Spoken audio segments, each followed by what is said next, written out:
20 days after the Polytechnic massacre, I was celebrating the holidays with my extended family. During what I thought was an unremarkable conversation, my uncle described the physics of a golf swing, and I corrected him. Without comment or attracting any attention, he swiftly and deliberately made a gun with his fingers, pointed at me, and pulled the trigger.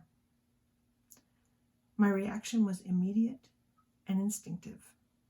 The life drained a little bit from my body.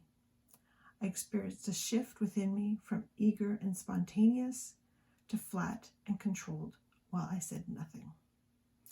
I had crossed a line. I focused my energy on not reacting outwardly. If others in the room saw what happened, they kept silent too. I didn't speak about it for 30 years. This experience never puzzled me until I began analyzing it by writing this ethnographic text, where doing ethnography is inseparable from writing ethnography. To me, the scene played out only as it could have. To me, I interpreted his gesture and responded exactly as anyone would have.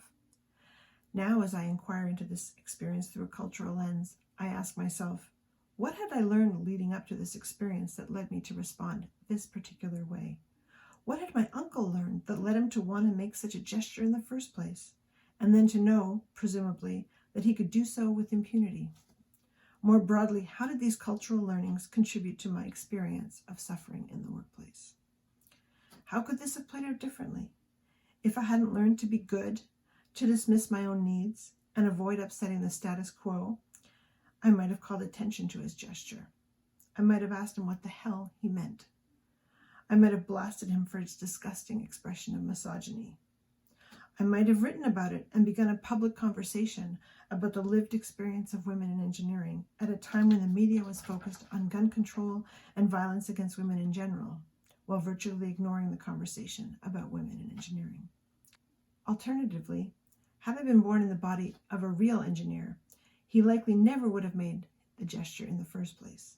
Going even further, he likely never would have made his uninformed statement about a golf swing had I been a man. As it did play out, I stayed silent, and I did not even consider any other options. My silence and self-control were so much a part of me that I didn't even realize that I kept this incident and many others a secret as I hid in plain sight as a woman in engineering. Thank you.